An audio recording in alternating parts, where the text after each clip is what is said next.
Si Vice President Sara Duterte daw nagpahayag po ng pagbati ngayong World Children's Day. Binigyang din po ang importansya na mabigyang atensyon ang karapatan ng mga kabataan na ipahayag ang kanilang sarili. Kaugnay niyan, may report si Bombo Kelly Cordero. Nagpahayag ng pagbati si Vice President Sara Duterte ngayong World Children's Day. Sa isang post online, binigyan nito ang kahalagahan na mabigyan ng atensyon ang karapatan ng kabataan na malayang maihayag ang kanilang sarili. Ayon sa pangalawang Pangulo, tutukan ang ideya ng mga bata dahil hindi lang ito leaders ng kinabukasan, kundi valuable contributors din daw kung ano ang mayroon tayo ngayon. Mahalagaan niya ang pananaw ng mga bata sa paghubog ng mas inklusibong mundo, mas patas at sustainable.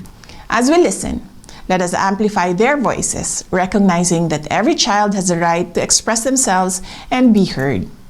Their perspectives are crucial in shaping a world that is inclusive, equitable, and sustainable.